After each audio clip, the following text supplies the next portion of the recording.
नमस्कार, मी श्रीकांत उमरीकर. आपण पाहतात अनलायझर. लाईक करा, शेअर करा, सबस्क्राईब करा. अनलायझरचं ॲप डाउनलोड करा. खद्दार आणि गद्दार अशी भाषा शिवसेनेचे विश्व प्रवक्ते संजय राऊत यांच्या तोंडी आहे, परळत आहेत. आणि त्याला कारण जे घडलेलं आहे कल्याण डोंबिवलीमध्ये एकनाथ शिंदेंच्या पक्षाला मनसेनं पाठिंबा जो जाहीर केला त्याच्यावरून यांचा तडफडाट सुरू आहे. एक सगळ्यात पहिला मूळ मुद्दा असा आहे की विधिमंडळामध्ये जेव्हा निवडणुकीतून सर्वसामान्य लोकांनी शिवसेना म्हणून जर कोणी असेल तर ती एकनाथ शिंदेची आहे असा सगळ्या महाराष्ट्राने दिलेला कौल. म्हणजे उद्धव ठाकरे यांनी मशाल चिन्ह घेतलं आणि शिवबाठा असा पक्ष, यांच्या पक्षाचं नाव शिवसेना यांना मिळालेलं होतं. त्यांचे 20 आमदार निवडून आले, यांचे 70 आमदार निवडून आले. ते गटनेते तर होतेच होते, सत्तेधारी बरोबर राहिले, आता सध्या उपमुख्यमंत्री आहेत. आणि त्यांनी गेल्या 4 वर्षांमध्ये 2022ला ते बाहेर पडले होते तेव्हापासून आणि आत्तापर्यंत 3.5-4 वर्षामध्ये आपण सर्वसामान्य शिवसैनिकांच्या जवळचे कसे आहोत, आपण प्रत्यक्षामध्ये बाळासाहेबांचा वारसा कसा पुढे चालू ठेवलेला आहे, त्यांनी त्यांच्या भागामध्ये आणि महाराष्ट्रातल्या बाकीच्या ह्याच्यामध्ये कमी संख्येनं का असेना पण त्यांचे नगरसेवक निवडून आले. तर आज त्यांच्याही नगरसेवकांची संख्या संपूर्ण महाराष्ट्रात उद्धव ठाकरेंपेक्षा जास्त आहे. म्हणजे पहिला मुद्दा सरळ सरळ स्पष्ट होतो की एकनाथ शिंदे हे शिवसेनेचं नेतृत्व म्हणून जनतेनं जर दिलेली मतं मोजायची असतील तर त्यांच्याकडं कल हा स्पष्टपणे दिसतो आहे.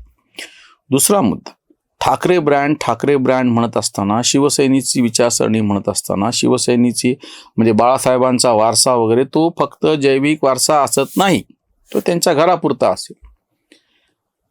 बाळासाहेबांचा वारसा राज ठाकरे पण चालवत असतील आणि राज ठाकरेंच्या म्हणजे निवडून आलेल्या नगरसेवकांना त्यांच्या जो काही राजकीय स्वार्थ असेल त्या दृष्टीनं जर शिंदेची शिवसेना ही खरी वाटत असेल किंवा त्यांच्या ज्या काही ह्याच्यासाठी ते त्यांना साथ देत असतील, तुम्ही त्यांना खद्दार गद्दार म्हणणारे कोण?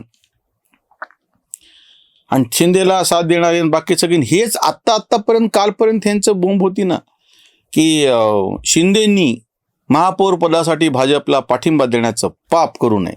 आधी तर मिंदे म्हणत होते, 50 खोके एकदम ओके म्हणत होते, आता शिंदे तरी म्हणायला लागलेत निदा.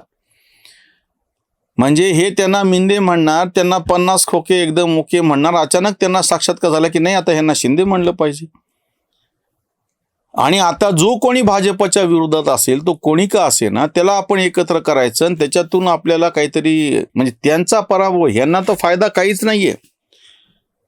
संपूर्ण महाराष्ट्रामध्ये फक्त माझ्या परभणी महानगरपालिकेमध्ये यांचा महापौर बसेल अशी स्थिती आहे. प्रत्यक्षात आता आज त्याची सोडत जाहीर होणार आहे. थोड्या वेळात हा व्हिडिओ येईल तुमच्यासमोर, तोपर्यंत दुपारपर्यंत ती सोडत जाहीर सुद्धा होईल काल. पण त्याच्यानंतर आता ते सगळं ठरणार, ती निवडणूक होणार 28 तारखेला काहीतरी ती निवडणूक होऊ घातलेली आहे महापौर पदाची. संपूर्ण महाराष्ट्रामध्ये फक्त एका जागी परभणीला 29 पैकी एका महानगरपालिकेमध्ये शिवबाठाचा महापौर होण्याची शक्यता आहे. आणि बोलताना मात्र काय बोलायलेत, कसं बोलायला, ह्या परिस्थितीमध्ये बाकीचे सोडा, तुमच्याही काही महानगरपालिकेतले गट अख्खेच्या अख्खे उठून जर दुसरीकडे गेले सत्तेसाठी तर आश्चर्य वाटून घेऊ नका. हा मुद्दा आम्ही तर अगदी निवडणुकीच्या आधीपासून लावून धरलेला होता की स्थानिक स्वराज्य संस्था ह्या पूर्णपणे राज्याच्या अखत्यारीतल्या आहेत.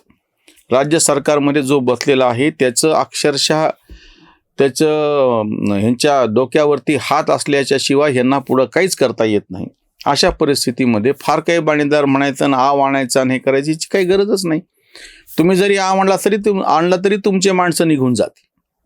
दुसरा एक मुद्दा असा आहे की हे यांच्या उमेदवाराच्या, हे यांच्या कार्यकर्त्याच्या पाठीशी उभं राहतील. हे 2019ला ते सरकार स्थापन झालं तेव्हापासूनची बोंब.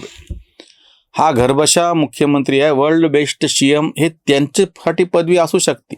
आपल्या पोराला कॅबिनेट कर, बाकीच्या आपल्या आजूबाजूच्या गळंगांना मंत्रीपद दे, पण ह्या सगळ्यातून सर्वसामान्य शिवसैनिकांना काही मिळालं नाही अशी शिवसैनिकांची तक्रार आहे. हे मी काय आरोप करतोय वेगळा मग असं समजू नका.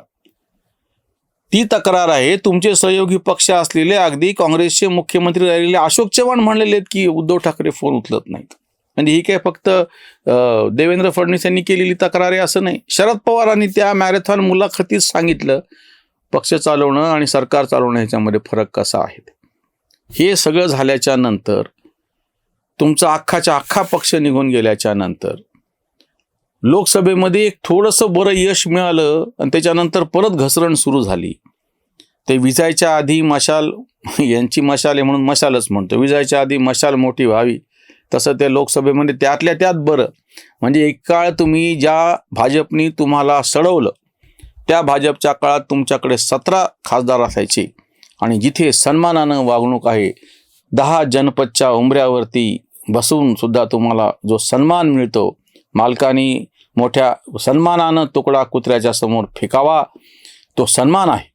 आणि तुमच्या मातोश्रीवर येऊन तुमच्याशी बोलणी करावी ते मात्र तुमचा अपमान आहे. शिवसेना सडली, 17 खासदार अपमान असतात आणि आता महाविकास आघाडीत त्यांचे 8 खासदार निवडून आले, तो सन्मान आहे.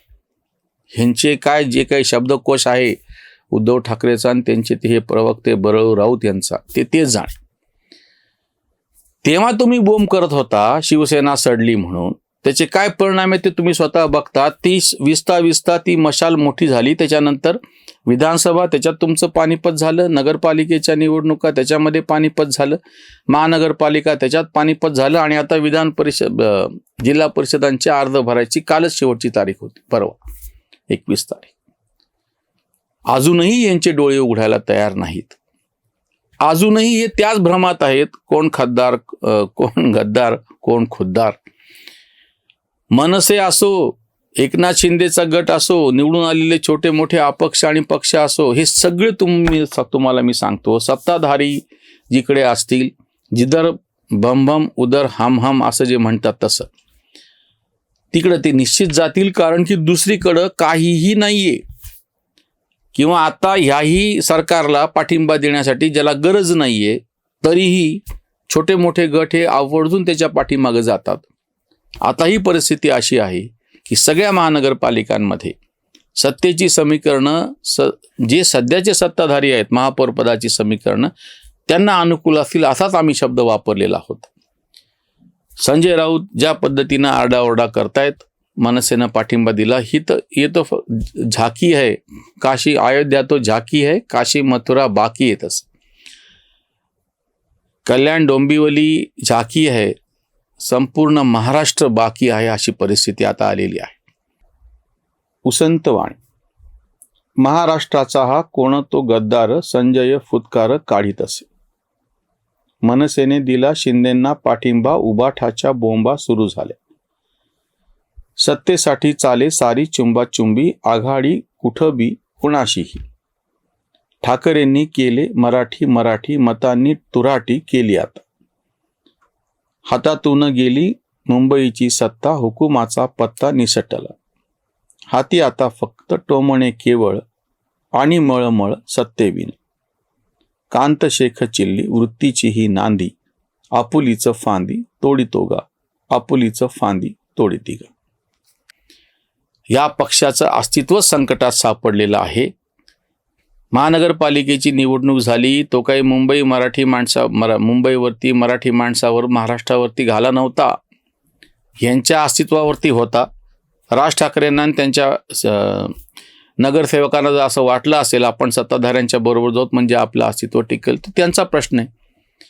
उद्धव ठाकरेंच्या आता अशी अडचण होऊन बसली आहे, एक वगळला तर कुठल्याच महानगरपालिकेमध्ये महापौर बसायची शक्यता नाही. त्याहीपेक्षा धोका आता असा आहे की आपले नगरसेवक आपल्याकडेच राहतील की नाही ही शंका आहे. इथेच थांबूया. धन्यवाद. जागृतीचा विधायक बुरुज